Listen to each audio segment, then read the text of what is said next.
really decided to do this when I was in prison. Like, no, dude, I'm going to be a professional fighter, not just a professional fighter, but I'm going to fight at the highest level that the world can offer. I'm going to be a household name by the end of this. I did interviews with ESPN, UFC. I did like, by the end of the week, I was told, hey, you made the cut. Like, you're in, dude. Like, we love your story. And I was like, oh my God, dude, I'm going to be on the Ultimate Fighter. Like, this is going to be awesome to be able to tell my story to the world. Long story short, Connor flew in. The guy kicked me and a couple guys off the show. Our mission at Water and Wellness is to hydrate as many people as possible and to help bring water to the billions of people that don't have clean water around the world. I've watched a documentary called Blue Gold, and it just shows how many people around the world struggle to have clean water. And it's the saddest thing. It should be a basic human right that everyone deserves. It's always made me want to help other people. Change your water, change your life.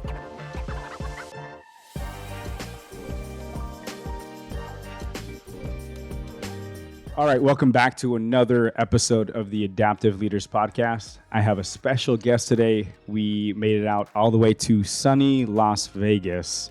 85 degrees. It is beautiful weather out here in Utah. It's been schizophrenic back and forth. Snowing one day, flash floods the next day. So it's a nice change of pace out here.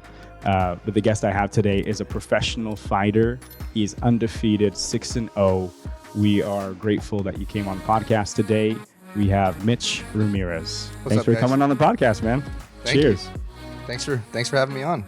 Yeah, man. Coming all the way out here to Las Vegas to come and do this with me. Yeah, I'm excited. You have quite the story, and I was doing a little bit of due diligence on you with podcasts and stuff, man. And I don't think those interviews are doing a good job on highlighting who you are and really bringing out what's made you you. So on that note, Mitch, we'd love to get to know you. Could you start back in the early days? What made Mitch Mitch? Man, this is the story right here, right? So life early wasn't always like, it didn't go smooth from an early age. I feel like from a really young age, I was kind of set apart. There's kind of something wrong with me, whether it's ADD or whatever hyperactive diagnosis they try to give a kid, right? I was just always into something I wasn't supposed to be into. I was always getting in trouble for something. Unfortunately for me, I'm a very stubborn person. I'm not easily broken. So when people would, try to give me harsh punishments or things like that, it actually make me double down and go back into it. I don't even know if there's a way to handle a kid like me correctly. Even in elementary school, I was getting in trouble a lot, and it just progressed. So around the time I was probably like 8-9 years old, I realized that I was just always in trouble for something, and I didn't know why. It was like, it was almost like my own, I guess, hardwiring was working against me in a way where I almost couldn't control it. I was getting in trouble for things that I wasn't even necessarily realizing I was doing almost. So finally I just got to a point, and I remember this moment when I was 8, I was in 2nd grade. I remember a moment when I had this teacher who was just sick of me. So she sat me in front of the class and had everybody openly insult me, and I couldn't say anything back to him. So they went around the room for 30 kids, and every kid gave me their worst insult of what they thought about me. And at that moment, I realized that. Wait, was it insult or was it feedback? No, insult. Insult. What? Like, go at him kind of thing. Is she still a teacher? I have no idea. I hope Hopefully not. I hope not. Honestly, I think back on this, I'm like, well, that's terrible. That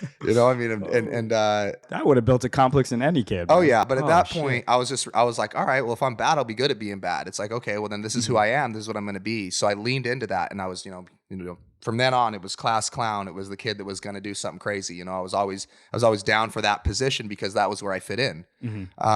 And that just progressed, right? By the time I was probably 12, I was hanging out with, kids and people that had families that were up to no good. You would say not your typical law-abiding citizen, and was starting to get in trouble. So by the time I was 14, I was dabbling with drugs and alcohol.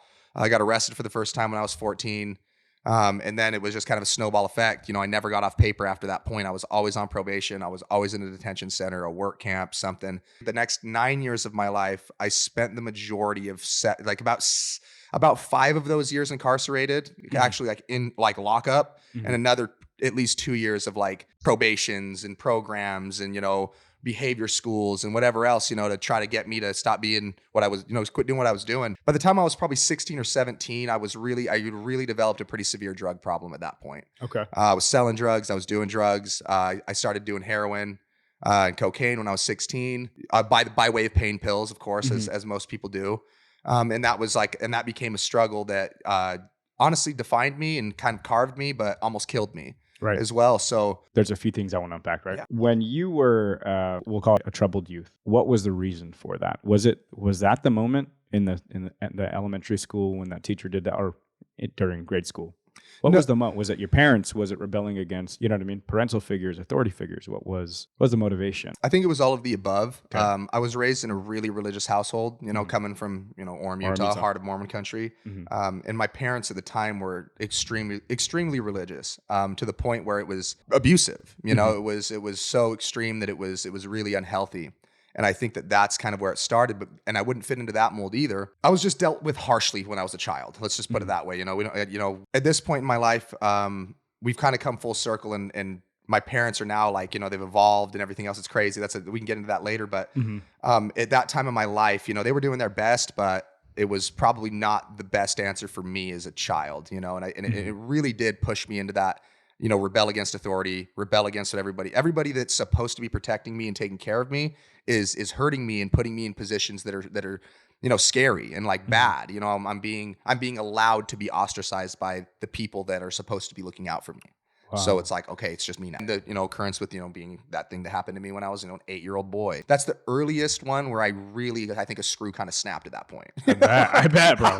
I would have for anyone. Man. Okay, you hear about getting heckled and teased on the playground. Not in the classroom. That's supposed to be a safe space. The teacher should have known better. It's like I was a hard kid to deal with for sure, dude. I was definitely super rowdy, and I think I'd hurt somebody's feelings or something. So the teacher's answer to that was to make sure that my feelings got hurt real bad. You know what I mean? So it was like, just line them up and you can't say anything. You don't get to argue. You get to sit there and you get to see it and you have to like say thank you kind of thing. Because we have a lot of audience members or listeners that are from Utah. That's kind of my base, right?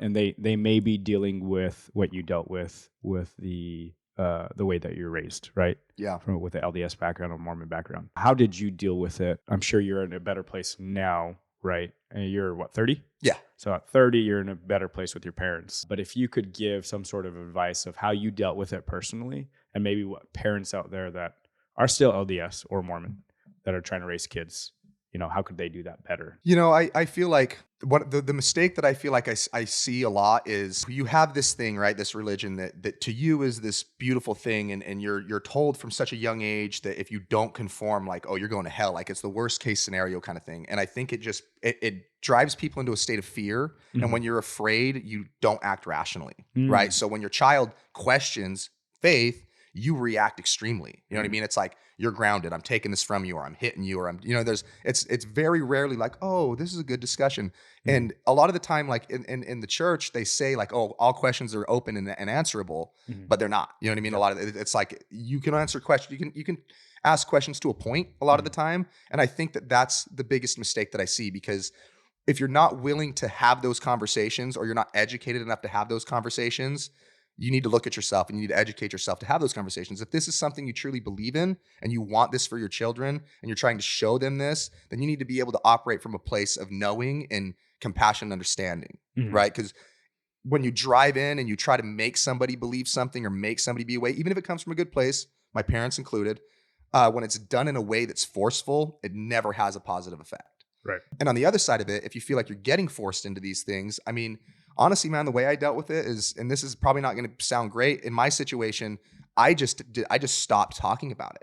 I just quit putting myself in situations where these people could attack me or take these things from me or put me, make me do that. I just started being like, oh yeah, okay. Like I'll tell you what you want to hear. And then I'm going to be my own person as much as I can be until I'm, in a place where I can be my own person. And if you are somebody who's, and this isn't even like anti-religion, anything like that, personally myself, I'm not religious, I'm spiritual, I guess you could say, but I've read all the religious texts.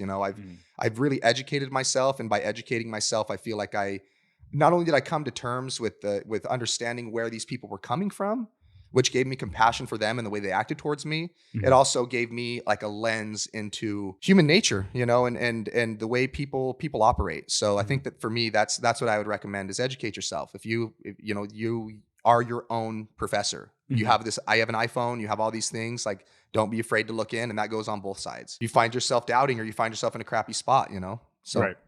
And I think that's also a testament to staying curious, being curious, self-education, becoming an autodidact. If that was done to me, right? Like I had a very similar background, right? But I left that religion in my teenage years as well. And but that kind of overbearing rules, regulations is what caused me to explode out. Like I was like, you can't hold me. Yeah. Like I'm going to figure this shit out. I want to live my life as boys. You're trying to figure yourself out. You know, you're going through pivotal years, 13, 14, 15, 16.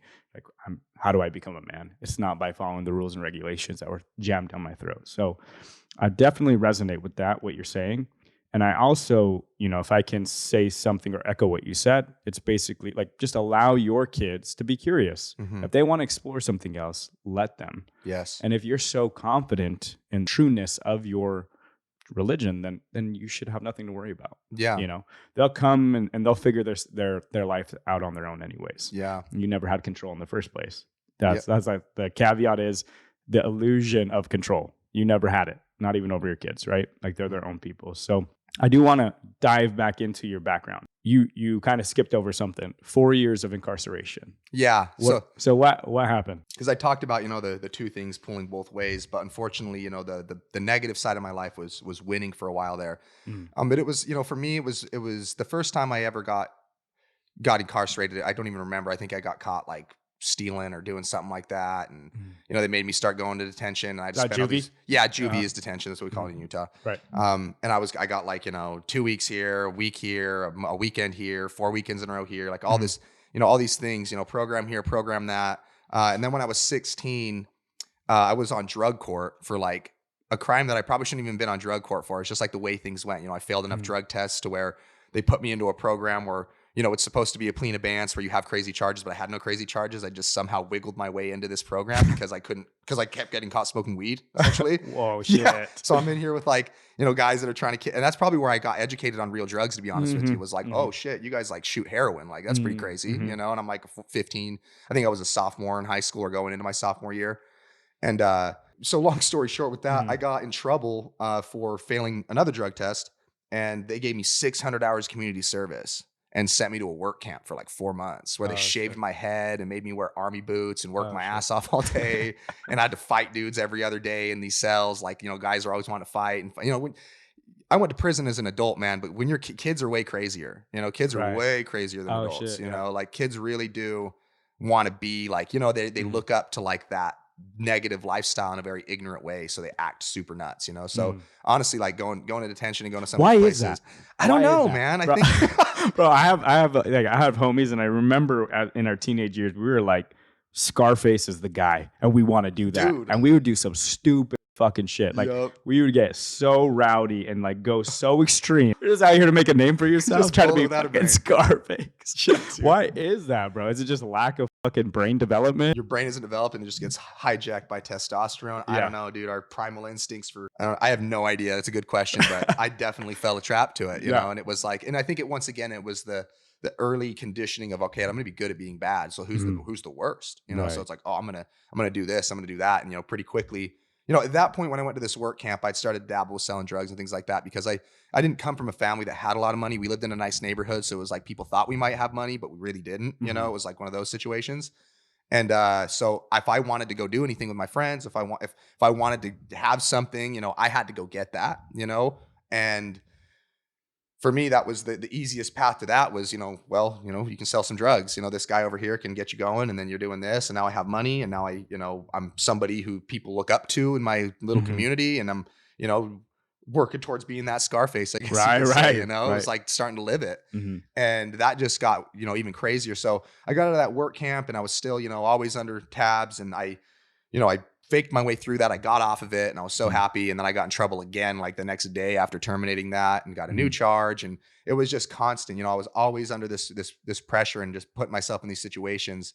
And when I was 19 is when I got, by the time I was 18, they were so sick of me. They're like, you just go to jail for a month, you know, and you're going to get out and you're going to be an adult with a clean slate. And next time you get in trouble, it's you are the adult court's problem. We can't help you anymore. You know, they're like, you have exhausted any resource. And I mean, they weren't helping me, bro. They're throwing me in cages and like, you know, I was having to eat shit food and fight for my life, bro. It's like they were like doing nice things for me. No. So like, you know, it's not like they pretend like they we do all no, dude. It's not the way. You're not helping people with what you're doing. You know, it's you're just finding a spot for them to keep them over here for a little while, you know, 100%.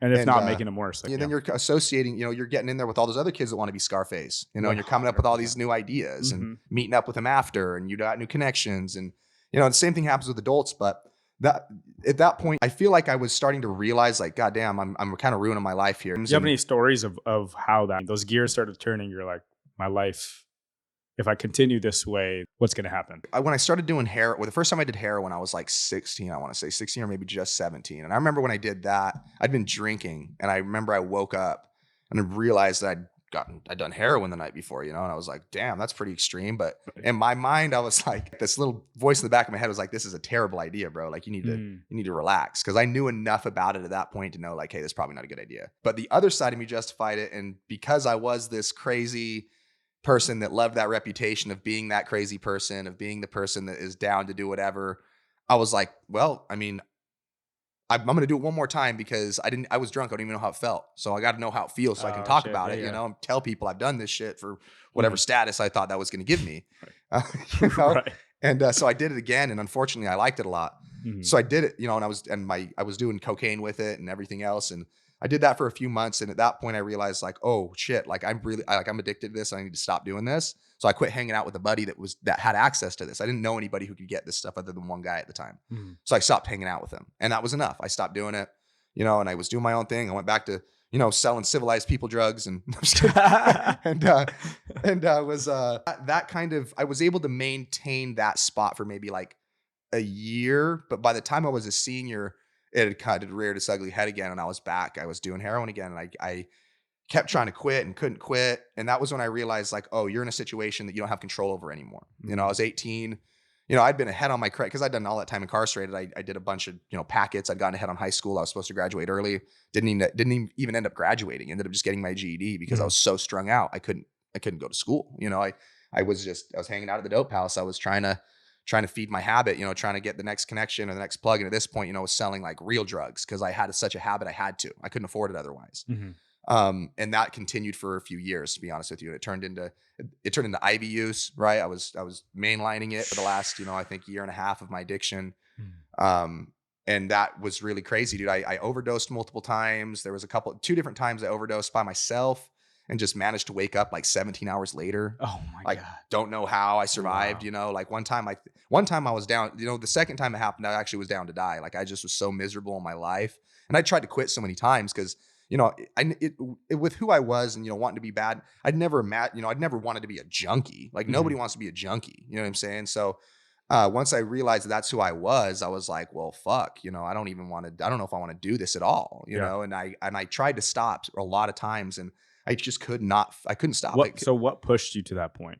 The incremental use that got to the point of junkie? Like, was there thoughts? Was it experiences? Is there something that caused that? Well, yeah, from my past, a lot of trauma, a lot of trauma from my youth and things. I mean, trauma from these experiences too, all these different things. It's like, you have something traumatic happen to you. So you act in a certain way, which causes more trauma, which compounds your trauma, and it's just this slippery slope. And then by the time you pull your head out of the sand, it's like, you're so fucked up. You don't even know where to begin. And that's kind of what it was I'd been doing drugs to cope with myself the whole time. Honestly, I just didn't, like I said, I didn't like myself. I didn't have that confidence in myself. I pretended like I did, but I didn't.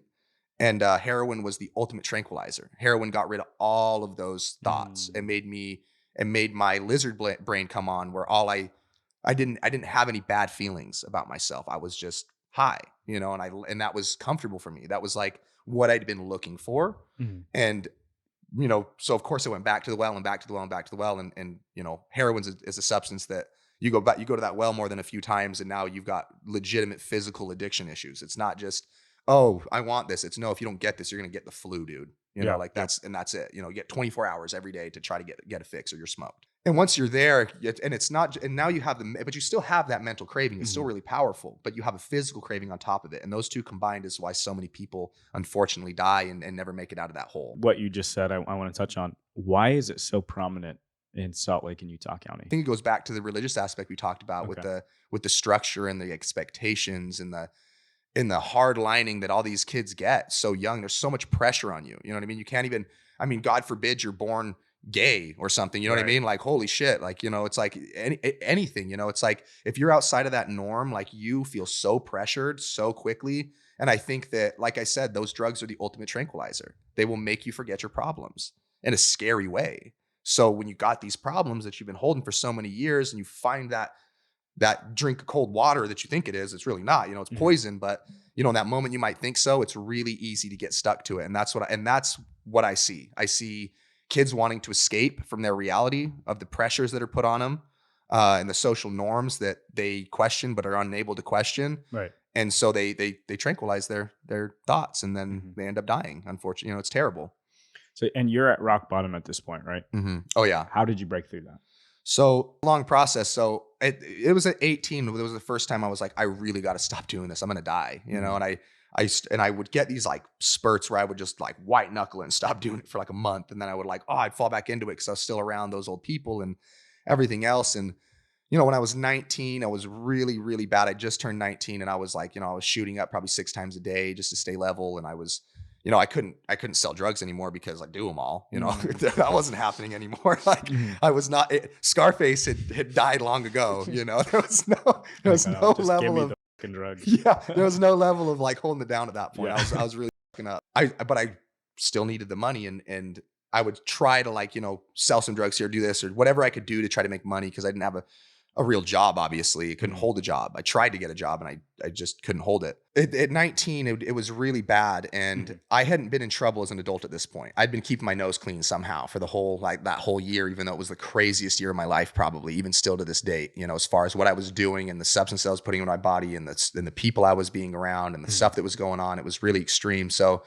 at 19 though, I decided, I need money. You know, I'm still to that point where I'm trying to figure out how to supply this habit without like robbing a bank or something, you know? So, which never goes well. Let's be honest. I don't think any sort of robbery ever goes great. So that's so true. You know, so I was still trying to keep myself out of jails and prisons at this point. And I started selling weed and I tried to sell like just a small bag to an old friend of mine. And he actually ratted on me. He set me up with the cops and like, it was literally like $50 worth of weed. Wow. And these Linden police force dude came mobbing on me with bulletproof vests and SUVs on the State Street. Yeah. I was trying to meet my buddy at the Taco Bell to give him a bag of weed. Bro. Yeah, bro. Like, show me your ID, hand on the gun. Right. It's like, okay, dude, you know, like, and they ended up charging me with a felony for that. Right. I got hit with a felony. Yeah. So at this point I'm like, shit, I'm a felon, you know, I'm going to go to, and you know, they trump up all the charges. So it's like, you're within 1,000 feet of a school. So it's a higher level of felony. What? So that when you go to court, all you can do is plead down to the shit that they gave you that was already too extreme.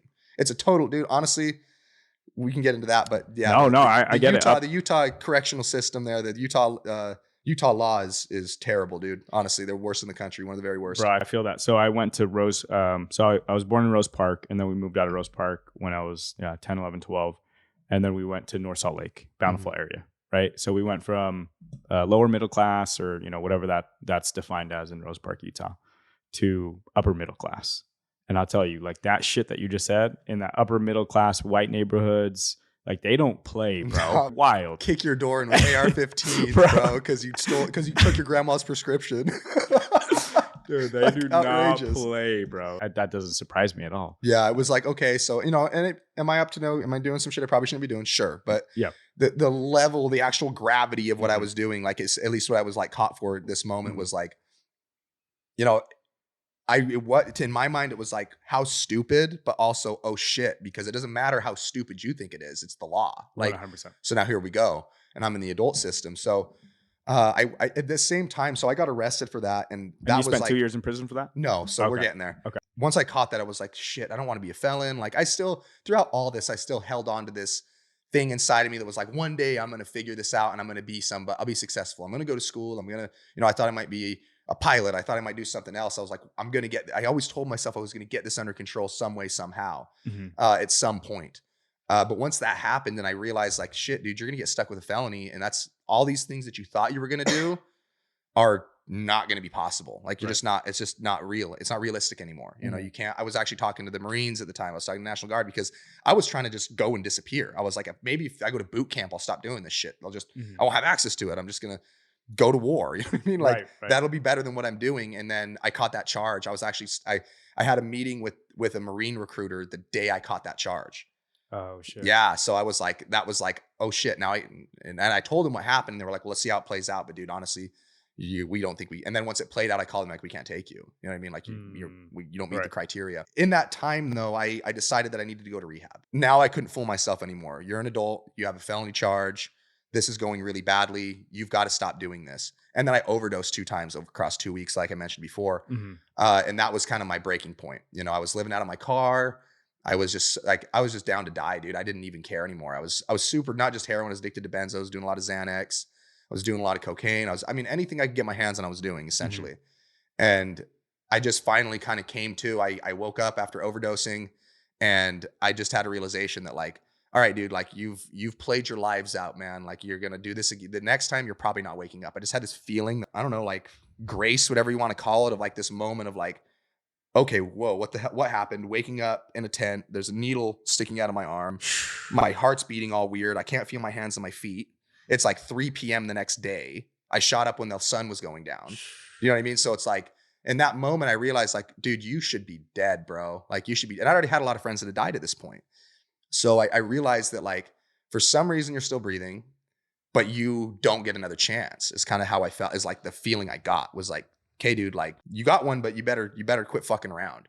So I literally I went home and I knocked on the door and I told my parents I needed help. Like that, literally from that moment, I was like, I don't want to die. You know what I mean? I just, and it wasn't even for myself. I just imagined my family at my funeral and like what that would do to them.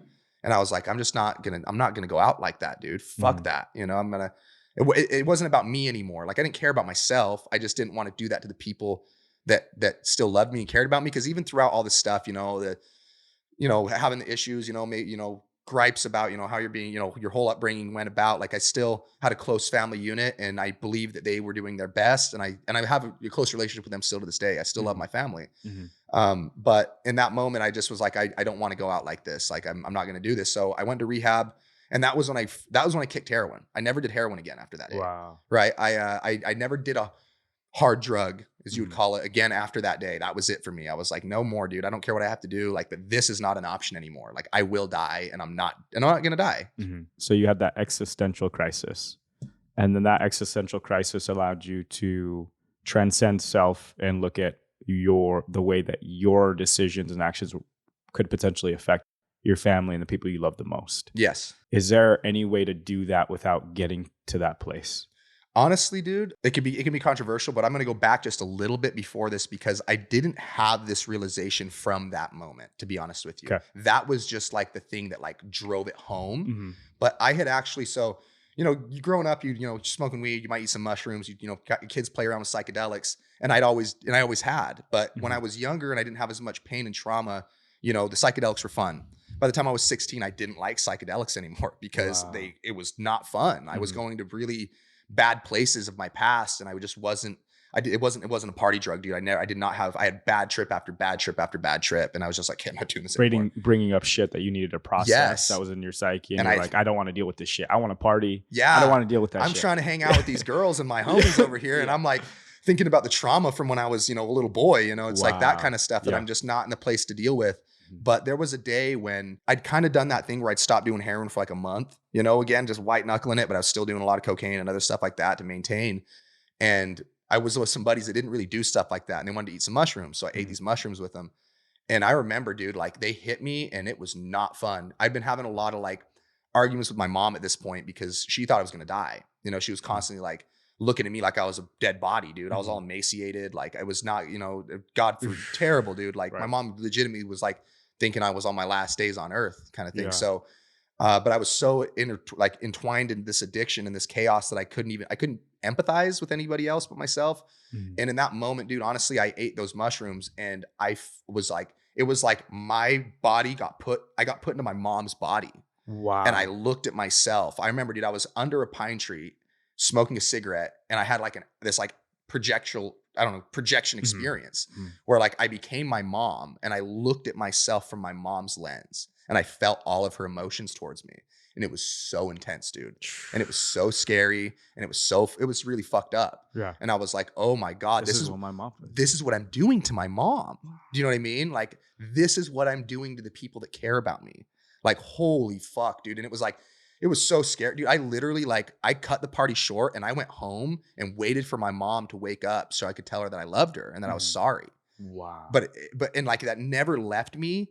But I was still so stuck in that chaos, I couldn't stop doing what I was doing. But now I felt guilty. I had that paradigm shifting moment where it was like, whoa, like I got snapped out of this, unconscious chaos into a moment of conscious realization through something that I didn't even mean to take like that, So Wow. it was like this moment that was like, it's crazy to talk about. And I've actually told my mom about this. I told my mom about this a long time ago, and it was pretty crazy, but that was like, it just stuck with me. And then when that happened in that tense situation, that overdose situation, once again, boom, I imagined my mom finding my body, and I felt all those emotions again. I was like, we can't do that, dude. Like, we're not going to do that. And that's when I was like, hey, no more of this shit. I'm not doing this anymore. Wow. Right. So it was like a couple things that kind of capitalized and made that happen that were just pure fate. Maybe Plant medicine saved your life. Plant medicine saved my life, dude, on accident, to be honest with you. On accident. I was trying to party, bro. Oh my God. I know that I've done plant medicine growing up, and I could never do it recreationally. Yeah. Not because I would go to dark places, but because the insight was so profound. I just always had this reverence for it. I'm like, oh yeah, you guys want to take mushrooms? Cool.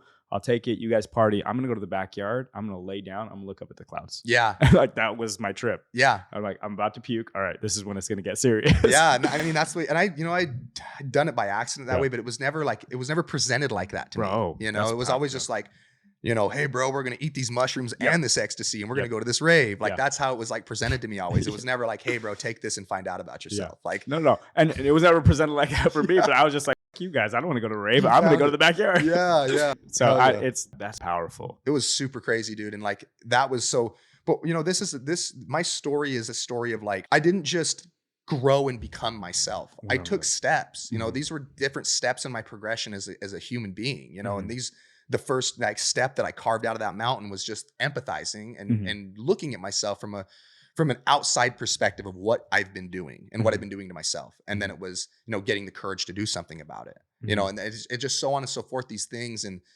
these ledges, some of these ledges that I got on weren't fun ledges. They were terrible points in my life, but it was one step above where I was. 100%. And I did it, and I refused to go back down. And that's why I'm here. Yeah.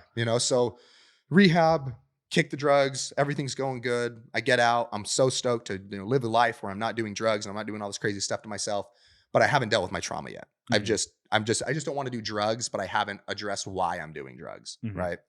And within 7 months, I think it was within, honestly, probably 3 months, I'd started to train again. I was like, I'm fighting. This is something I want to do now. I want to at least give this a shot. I don't know where it's going to go, but I'm going to go to school and I'm going to do this. It was like, I could probably get this charge lessened over the next few years. I could maybe still do some of the stuff I want to do. You're how old at this point? I'm 20. Can we get a brief background on your skill set in MMA? Did you do wrestling as a kid? Did you do boxing? What did you do? Yeah, so I grew up wrestling. When I was like real little, I probably got made to wrestle 2 or 3 seasons as a little kid, just because the parents tell you what to do. And then went back to when I want to say like in 6th and 7th grade, I wrestled again. But then it was kind of like, I played baseball, I played other sports, and wrestling for me, I enjoyed it, but it wasn't like the thing that I like thought about all the time. Once I found MMA, fighting is like, okay, fighting's cool. And then I wanted to wrestle. When I found MMA at 14, I wanted to wrestle again because it would make me a better fighter. Right. So that's when I started boxing a little bit. That's when I started going to like Muay Thai classes and jiu-jitsu classes at 14. And then wrestled again in high school for pretty good high school for Pleasant Grove, right? Wrestled a couple seasons for them.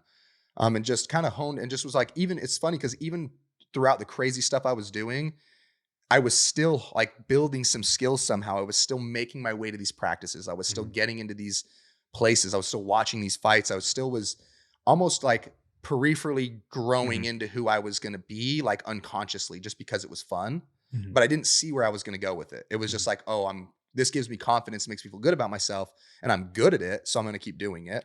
Right. So those two things were kind of like dually meeting. And when I got out of rehab and when I was in rehab, I met, some cool people. I'd already known Court McGee before this, right, from the gym, and heard his story. But in rehab, he came and told his story and really inspired me to be like, oh, well, if he could do it, I could do it. And we became close friends, and we're still friends to this day. I really wanted to give this a shot, and I was training and I was doing these things. I was going to practices, but I'd gotten in trouble for that felony and I was on house arrest. And, long story short, I screwed up. My PO got mad at me and took away my privileges to go train. And now I couldn't train anymore. So that was the only positive thing I had in my life. Their punishment was to not let me go to the fight gym anymore. So now I'm just at home thinking about myself all the time. And I had a month left, 2 months left on this house arrest. And in those 2 months, I just deteriorated mentally. I wasn't around the people I needed to be around. I was on my, you know what I mean? It just, and the first day I got off, I went to a party. Like I'd just been waiting to go to a party, and I went around some old friends and did a lot of drinking and relapsed on some pills, and I was drunk, you know, and I woke up and was like, man, I really screwed up. And this is where shit really hit the fan. This is like November 11th of 2012. I went out with some old friends, and long story short, without getting into too many details, we decided we were going to rob a local drug dealer. Right. So we did. And I was pretty intoxicated when I did it. I'd taken a lot of pills and some stuff like that. And to be honest with you, I remember a lot of it, but I probably don't remember all of it. I don't remember all of it. I remember like some key points, to be honest with you, and kind of woke up in jail, honestly. Like I kind of came to, like, I remember like spurts of what was going on. But then I just basically woke up in jail and had the craziest felony charges on me, dude. Like home invasion, robbery, gang enhancement, you know, entering a dwelling. Like, I mean, dude, it was like life sentence caps on a lot of these charges. I think I had 3 or 4 charges that were 5 years to life, minimum mandatory in the state penitentiary.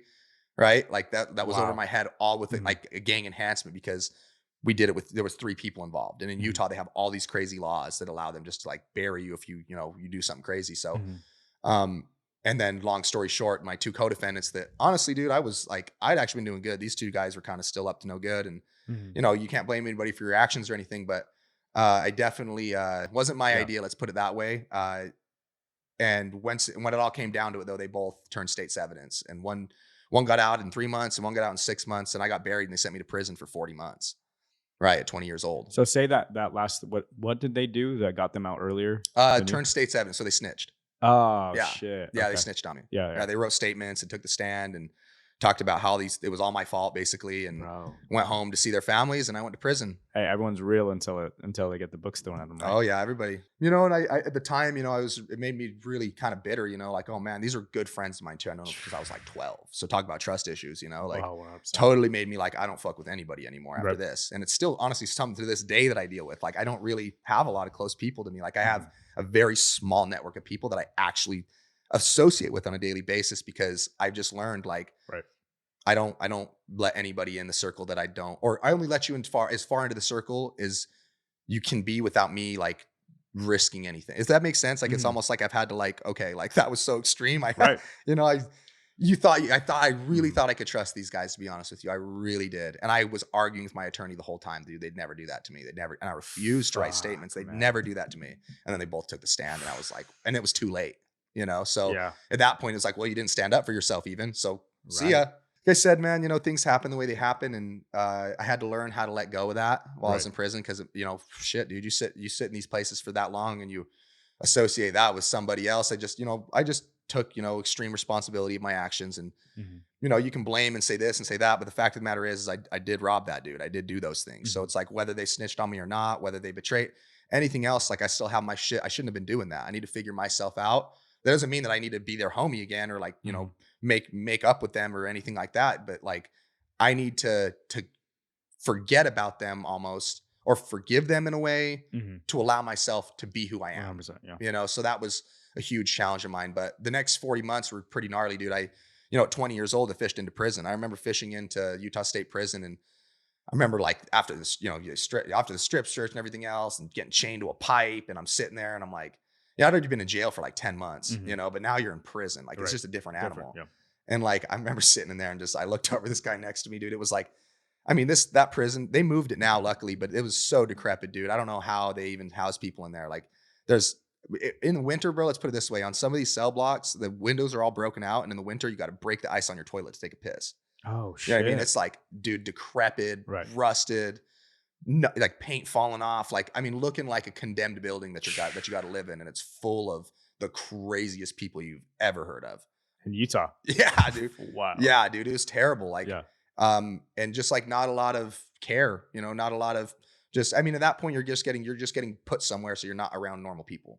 And then it's the jungle, dude. So, you know, that's like, in that moment, I remember that was another like realization of like, okay, like I remember looking at this guy next to me, who was a younger guy too, you know, and we both kind of looked, we were both fish. They call it fishing in, like you're a fish when you first go to prison. And I remember looking at him like we were both fish, and we both looked at each other, and just kind of like gave each other like a little like sideways smile. And I was like, we really fucked up this time, didn't we? And he's like, yeah, dude. Like, yeah, we did. I was like, we did it, dude. This is not good. Like, I have to stay here. Right. I'm not going that's home. What is that? 3.5 years? 4 years? So, yeah. So that was like, I did, it was 10 months fighting that case. And then I went to prison for another 2.5 years. Okay. Right. So, and that was bouncing me around all these different counties and different stuff like that. But, during that time, I was going to say, what did you pull out of? I'm sure you had some like epiphanies, pivotal moments during that time frame. I taught myself how to be a man in prison. Wow. Honestly, when I went to prison at 20 years old, I was just a kid. I didn't really have a lot of life experience. I'd never had to like get myself, sure, I went to school and things like that, but I never had to do anything like responsible on my own. I never like had like a huge goal that I chased or anything like that. And fighting had always been this thing that I wanted to do. It's really all I wanted to do, but I was like I said, didn't have the confidence and like believe in myself enough. And the silver lining to this situation was these charges will not be reduced, bro. And if they are, that's going to be a real long time. Like you're looking at 10 years before you can even think about that of being perfect. So you are scarlet lettered, bro, and you're not dealing with a drug charge. You're dealing with like I got stuck with robbery. You know what I mean? Like that's like you go to an employer and robbery is on your. Was it armed robbery? No, they're not armed. It was just regular robbery. Yeah, but just regular, just regular old robbery. Nothing too crazy. But that was like but that type of charge, it was like, even when I got out, we'll get to that, but that's just such a bad charge to have, dude. Like, that's not one that you can be like, listen, it's not how it seems. Like, it's like, nah, bro. Right, like, exactly. I don't know about that, So that was where I realized, like, I just looked around at the guys in there, and what they were doing and what their lives looked like. The guys that were twice my age that had done the same thing I'd done and all these things. And, there's not a lot that I'm afraid of, but becoming one of those guys was so scary to me. Listen to these guys trash their baby mamas on the phone and for $20 on their books so they can buy more ramen noodles and they can, you know what I mean? It's like, dude, you're 50, bro. Like you got 3 kids across two women that you treat like shit. It's like, man, like, and all you're talking about is, when this next shipment of drugs is going to come in the prison so you can get high again. It's like, whoa, dude, like, and you were me once upon a time, and like, they would tell me that, like, oh, you think you're going to be somebody, but you're not. Like guys would actively tell you that they're just crabs and they want to pull you back down. So pretty early, I set some goals for myself of like, you know what? I had this moment, dude, honestly, where I was like, I don't know what I'm going to do with my life, but I wanted to fight. And I realized that like fighting was probably the only thing I could do that I wanted to do anymore. So it was like, almost like I pigeonholed myself into doing what I wanted to do somehow. Like fate just was like, hey, guess what, dude? Like you can't really do anything else you want to do other than fighting. This is the only avenue that's going to accept you now. You're not going to be a pilot. You're not going to the military. You're not doing any of that shit. It's not happening. It's off the table. But you could be a professional fighter and the sky's the limit. So for me, it was like, you can't kill what's already dead. It's like I have nothing to lose. Like these other guys, like, and that's the other thing too. Like when I fight, like I have no problem switching that gear, dude. Like everybody's like, oh, this mental spot and this mental spot. I'm like, bro, like I live in that mental spot. And everybody's like, oh, you could do something else. Not that I'd be happy doing, not that I want to do. This is all I want to, this is what I want to do. All the other stuff I can't do.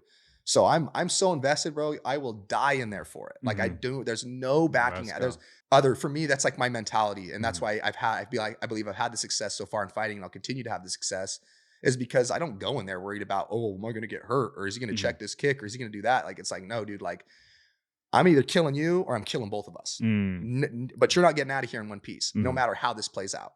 Let's go. It's like, so that makes you a really dangerous opponent. Yes. Is that why? And now I'm moving a little bit forward here, but is that why it's hard for you to get fights? I think so. Yeah, probably. Bro, because I there's a couple podcast episodes where like I had this fight, he pulled out. I had this fight, he pulled out. I had this guy, you know what I mean? And it's just one thing after the other. Why? I think it's like you said, some of that. And I think going back to the prison thing, I spent that time, like I haven't always been like this big or like this like physical, you're bigger than you look on camera. Yeah. Which is weird because it's usually opposite. I'm pretty big right now, honestly. But once I decided this is what I was going to do, it became this like super scary thing that was like, it was scary enough to motivate me to like do it. Yeah. It was like doing something like just going to school and becoming an accountant or something was like, dude, I don't know if I'll be able to keep my life together if that's what I got to go do. I've got to, some people can do that, but I'm just not built like that, dude. Like I never have been. But, for me, it was, once I decided that this was what I was going to do, I went full force, dude. While I was in prison, I was writing out training blocks. I was for my birthday one year, I think I had my mom send me a textbook on anatomy. Like I realized I was like, hey, I can be like a private contractor personal trainer that to pay my bills because nobody's going to hire me. And then I can just train and then I'll just become a fighter. I was like, okay, I literally had this conversation with myself. I was like, you can go to school for 4 years and get a bachelor's degree, or you can literally live on the mat for 4 years and then you'd get a bachelor's degree.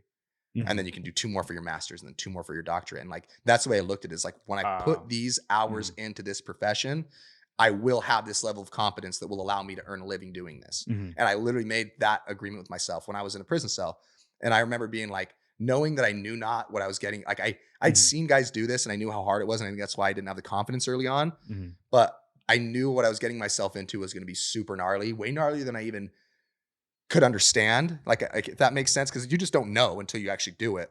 But I made myself a promise. I'll remember the day. Like I remember when I really decided to do this when I was in prison. Like, no, dude, I'm going to be a professional fighter, not just a professional fighter, but I'm going to fight at the highest level that the world can offer. And I'm going to be a household name by the end of this. And I won't stop until I do.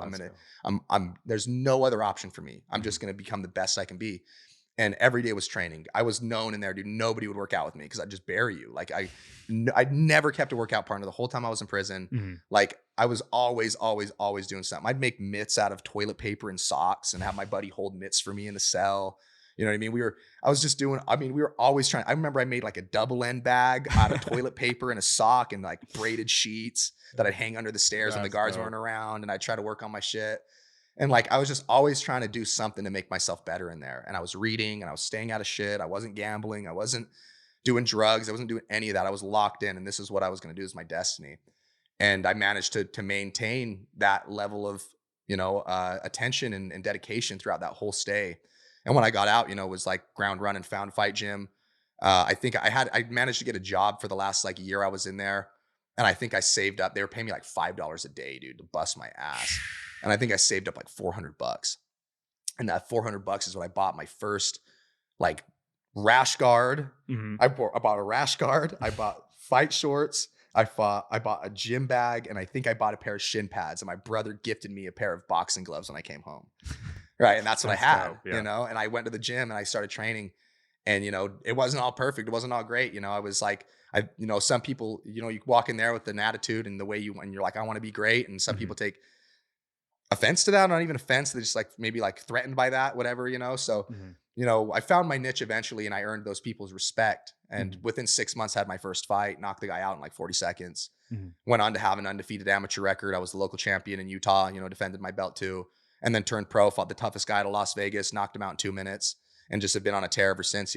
As a pro, I'm 6-0 right now. My only decision was at 170, and I had COVID the whole camp. I just out wrestled him. I was really struggling in that. We saw that fight last night. Yeah, that was that. I had to do I got COVID like 4 weeks before that fight, and my heart was doing crazy shit. It was like throwing weird rhythms. Even in the fight, I got medically suspended after that fight because the doctors, like, my heart rate wouldn't come back down. Oh shit. But I just refused to pull out because so many people had pulled out on me. Right. Like you said, you see this, it was 6 fights in a row. Right. Over a year and a half that guys either showed up fight week and chickened out, or made weight and had something happen, or caught COVID or whatever else. It was 6 fights, dude. And it was like stalling my career. And it was like, dude, like I can't just to get into the UFC, to get into any one of these organizations, they want to see a certain number of fights. They want to see some volume, right? So it was like I need that volume, and I wasn't getting that volume for whatever reason. The guys are, the way I fight's scary, the way I look's scary, right? I spend a lot of time developing my body, so I look a certain way. I'm an athlete, which some of these other guys don't do. Right. Getting to that point,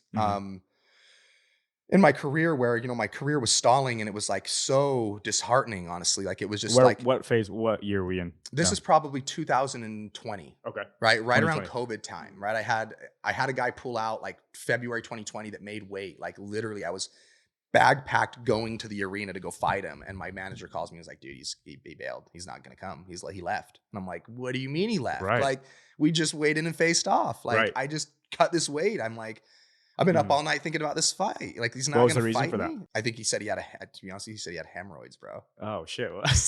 Maybe he did. Maybe he had some super gnarly hemorrhoids. I didn't put eyes on those hemorrhoids. Yeah. Personally, I think the doctor did and said they were pretty bad.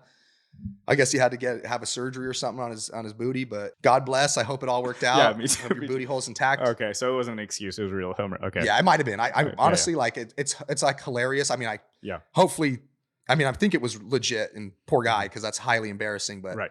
you know, I don't think I would have pulled out for a hemorrhoid personally. Right. I think I would have just taken some ibuprofen and a little preparation H and chucked those things, dude. Yeah. I think your actions and like the compelling future you have, that compelling goal is going to reflect on those moment to moment actions. Like I just heard something that's really interesting because you're like, I want to be the greatest, right? Kobe Bryant also said something on a podcast, the late great. He said he never missed a game, not when he had the flu, not when he had an injury. And then they asked him like, why don't you miss games when you have injuries? And the guy's like, I've built this reputation. I've gotten to this place to where the kid that's never seen me before is in that arena. The guy, you know, the person that just saved up enough money to buy the ticket for the first time, this is the first time they're ever going to see me play. Like I'm doing it for them. Yeah. And that's like that compel, like when you have this bigger than life goal, like you're going to show up even if you have hemorrhoids, right? Yeah. Like some fighters will show up with broken hands. Like you're just going to show up. And so, dude, that's powerful.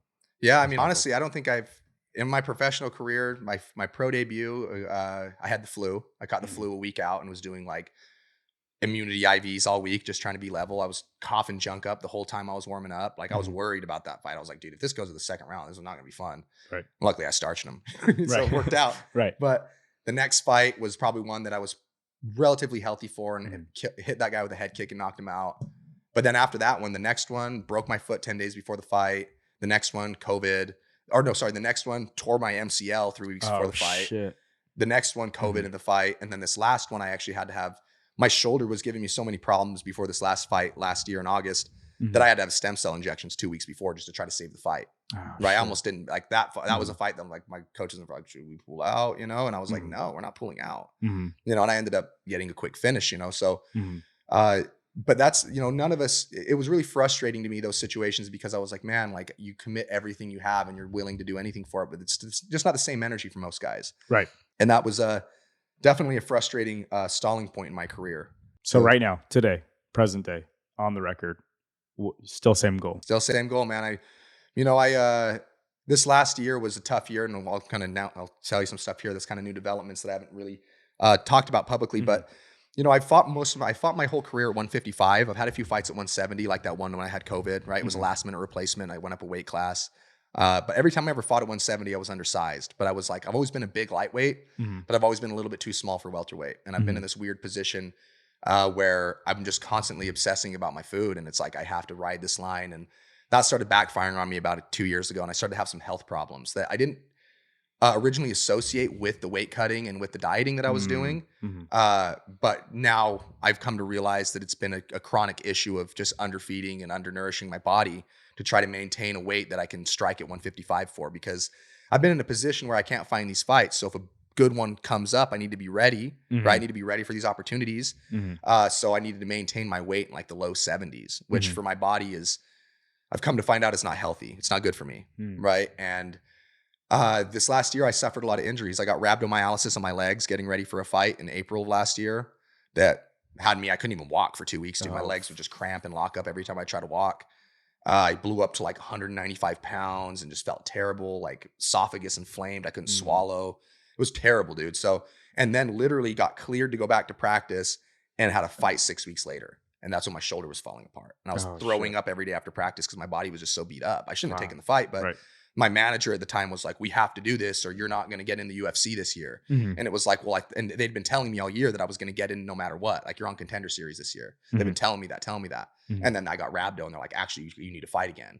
So I was like, well, shit, Contenders is in 3 months. Okay, I got to get a fight in 6 weeks so I can make Contender. And I went and knocked the guy out spectacularly. You know, I had a great performance and still didn't get the opportunity. You know, so it was like, and you know, since then I've switched my management. I have a different management team now and some stuff like that. But that's beside the point. But going into this last year again, you know, I wanted to fight again before the year ended, even after the Contender fell apart. I was like, hey, let's just get another fight in. And I tried to take a fight and I ended up spiral fracturing my pinky toe.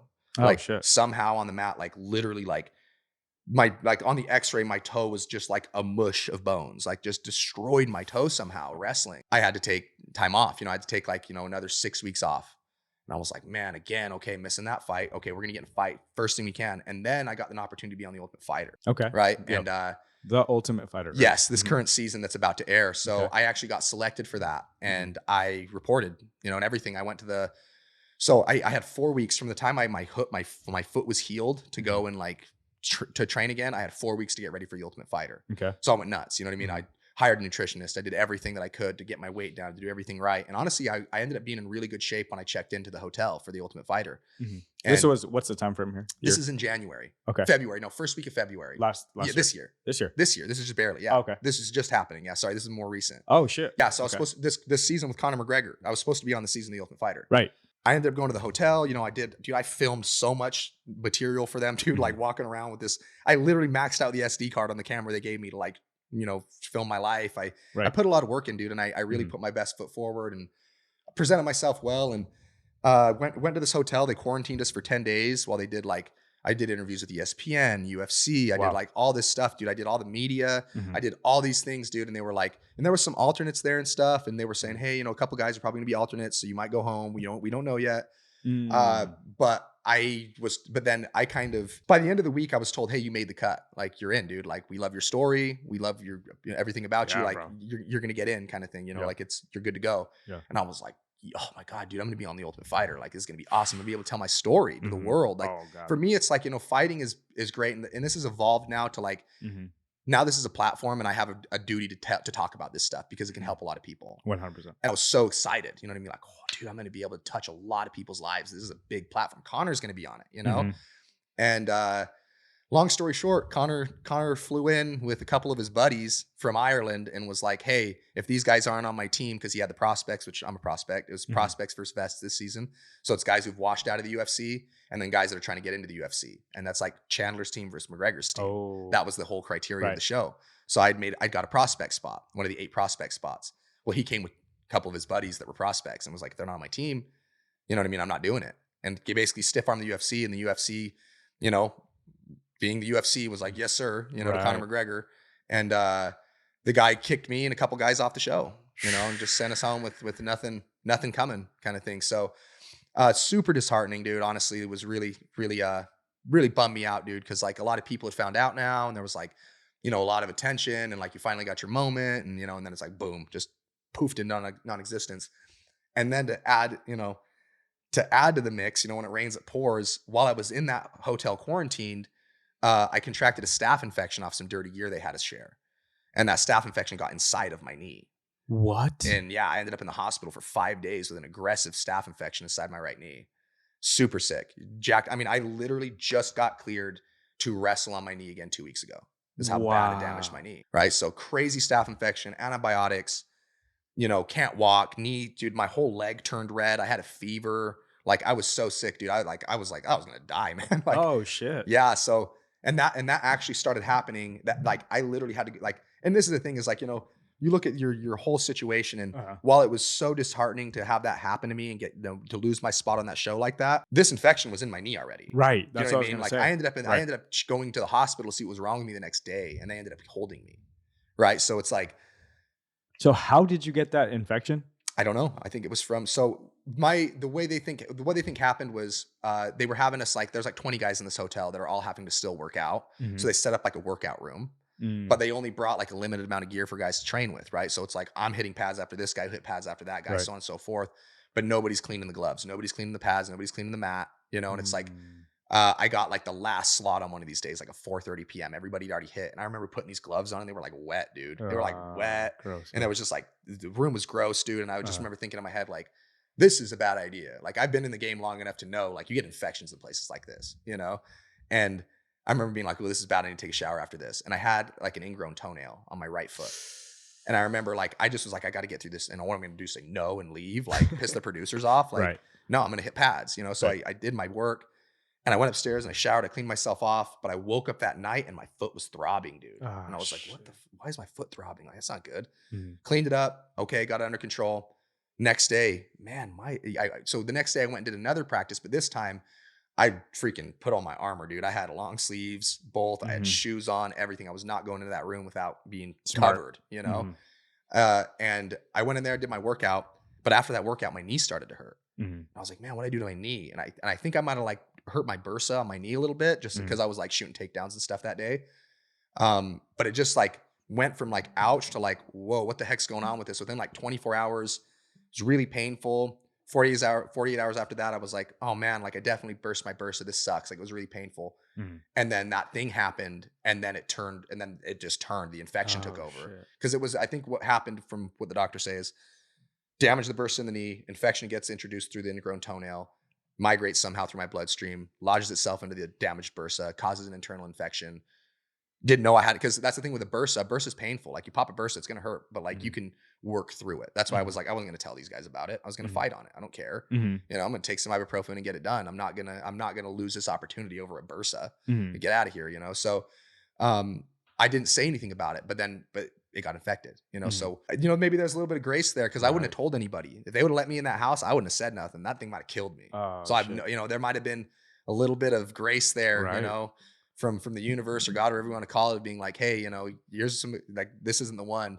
Mhm. And who knows, you know, I look at it now, and you know, even with Connor and the way he presents himself and how he, you know, I don't know if this season would have been a good platform for me to share my story on anyway. True. So True. maybe that's part of it. You know, it's like, I feel like all the times bad things have happened in my life. When I come full circle on it, they end up being actually things that were like good. Yeah. So that's why I haven't been like super vocal about like, oh, the UFC this and the UFC that, and Mhm. screwed me this and screwed me that, because you know, it might have been a blessing in disguise, you know, and you can only operate in your present moment.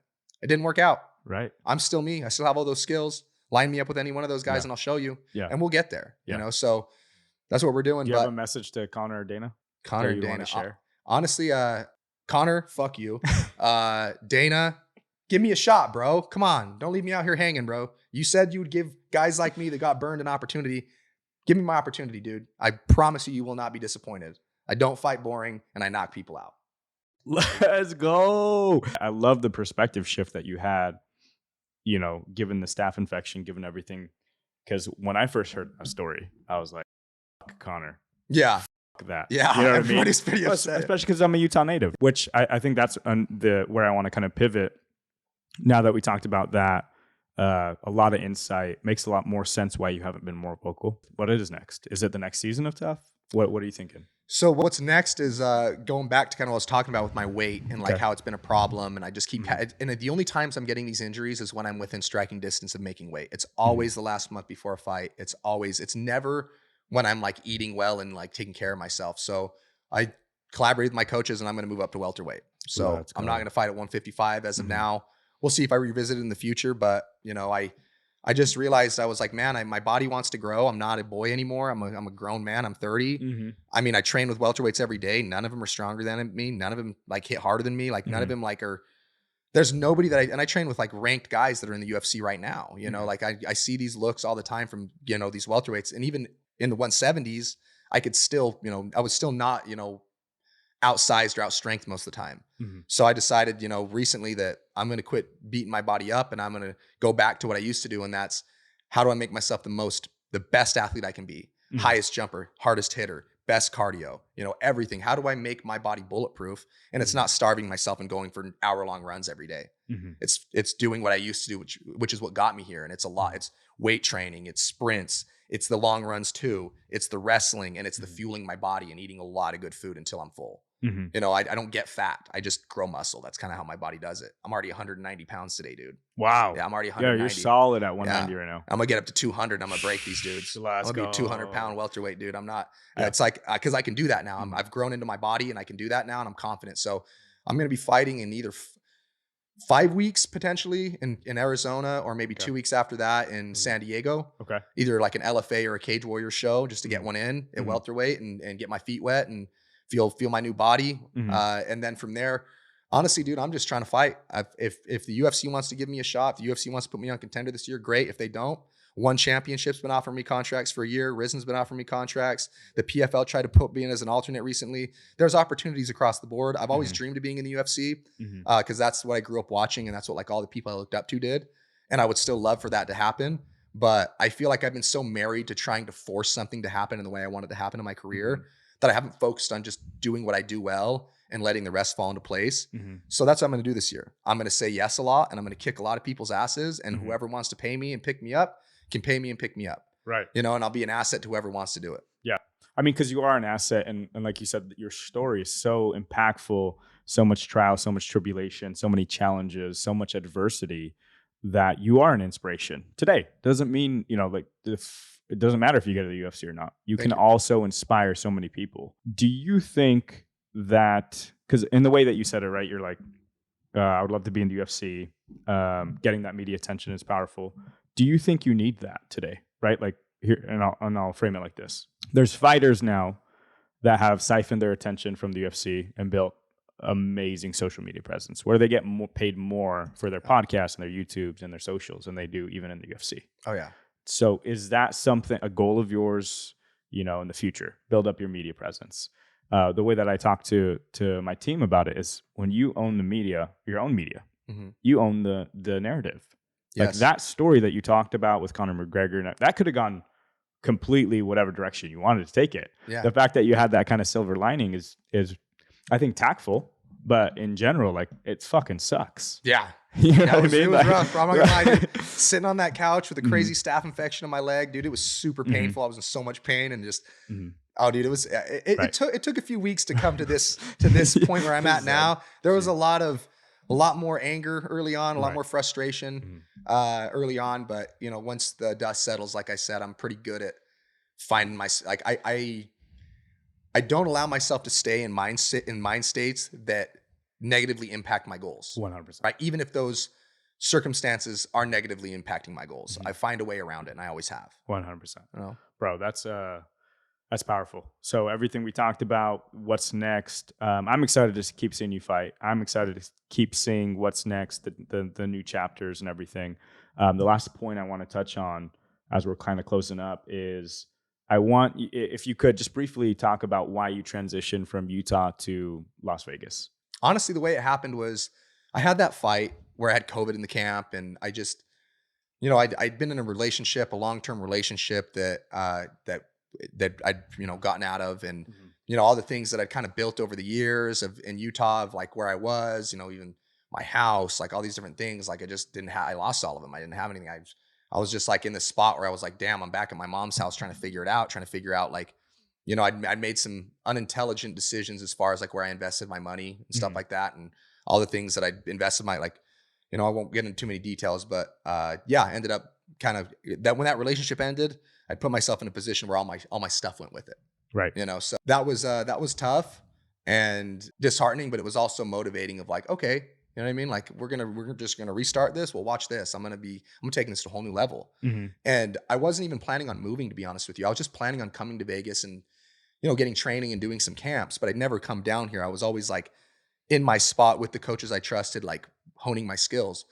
And when I came to Vegas, it was actually one of my coaches in Utah that was like, his name's Torbjorn Carlson, but he's awesome. And he was the one who'd been for months like, let's go to Vegas. Let's go to Vegas. Let's go to Vegas. You should go to Vegas. It's because I'm training in. And I was like, all right, let's go. So he actually paid for it. He like drove us out there and everything, and rented a nice room. And we stayed there for like a week and just trained every day, like 3 times a day over at Syndicate. Clicked with Coach John Wood pretty quickly and the guys over there. And I just, once I got in that room and I saw the level of training I was getting, it was like, it went from like, okay, like I'd go to practice and like, while everybody was game, there was only maybe 1 or 2 guys that was going to be like, hey, this guy's going to be a challenge today. Like I'm going to have to like really like put my best foot forward to have a good round with him, or like, you know, vice versa. On any given day, it's going to be like, oh, you know what I mean? It's going to be a little shaky or whatnot. But when you only have a few of those partners, you kind of start to learn what each other does. And it just kind of turns into like, usually your sparring kind of just falls into the same pattern every time. Right. So when I went to Vegas, it was like, okay, there's literally a dozen dudes here that if I don't show up with freaking all my faculties, it's going to be tough.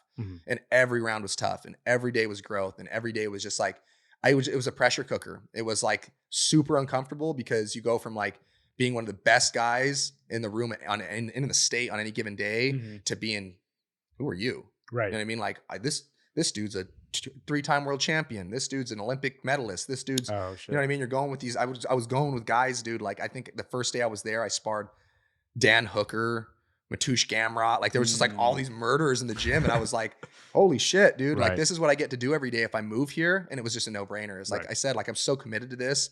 As soon as I saw that, it was like, although I don't want to leave my friends and my gym and my people, and like I don't like, you know, Vegas is, you know, it's there's no guarantee out here. This is where I need to be the best. Like I need these looks and I need this pressure. I need to wake up with a little bit of butterflies before sparring day, because if I'm not, you know, I'm probably not developing at the rate I need to be who I want to be. Right. You know, and here we are, you know, about a year and a half later, and I've earned my spot in Las Vegas. Let's go. They know who I am.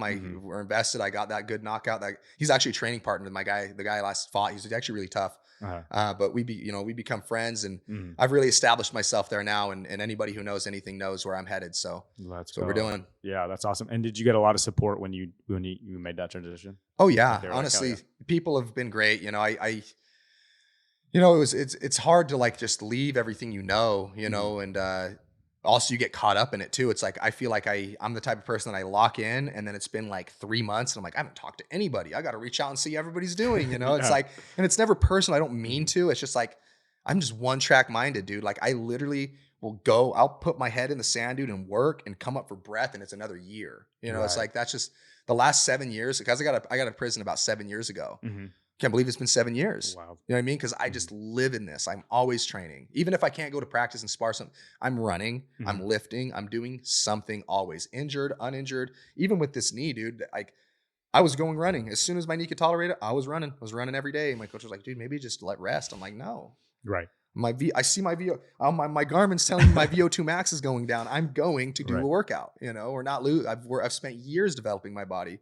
Fucking injury. Hell yeah. You know? Dude, and that's it. That's the mindset of a champion. And again, we're excited to see what happens, what transpires over the coming months. I'm sure a lot of your fans are going to be super excited to see you in the ring again. Hell yeah. Where can people find you? I'm on Instagram mostly at Mitch_Ramirez. Okay. I have a Twitter too under my name as well, but I haven't been on. I'm terrible with social media, dude, to be honest with you. I'm trying to get better at it, but like my experiences. So when I did all that time, that's when social media really took off. So right before I got arrested on that big one, Instagram was brand new. I just got an Instagram. It was like me and a handful of my buddies that had them. Facebook was just phasing out. Vine didn't exist. None of these platforms were like, you know, what they were now.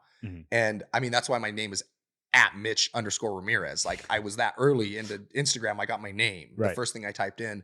And when I got back, it was like, holy crap, dude, everybody's got smartphones. Like there's this whole, like everybody's on social media. Like literally, I remember hearing people talk about, oh, I miss Vine. And I was like, what's Vine? Like you missed that whole phase. I missed that whole era, dude. Like I had no idea. So coming out, it was like, I got an iPhone 6, dude. And I was like, this is crazy. You know, and like I had to like learn how to be a normal human amongst other. I felt like, dude, I still feel like an alien sometimes, but I think that's why it doesn't come natural to me. But that's a long way of saying mostly on Instagram. I have a Facebook, but I'm not on a whole bunch. I'm trying to be more active on Twitter. But yeah, that's usually where you're gonna find me. Instagram is where I post most of my stuff, and where if you're looking to know when my next fight is or see what I'm doing on a daily basis, it's gonna be Instagram. You're not on TikTok? Not really. I have one now, but man, it's like barely getting Instagram under control, bro. I should probably get a TikTok. I mean, if we brought you any value today, like, subscribe, share this content, share this with anyone that's an MMA fan or sports fan. This is somebody you want to follow. This is somebody you want to keep a pulse on. He's gonna change a lot of people's lives in a positive way, regardless of what happens with the UFC or whoever he goes to. So thanks again for tuning in. We appreciate your attention, and thanks for your awareness. Peace.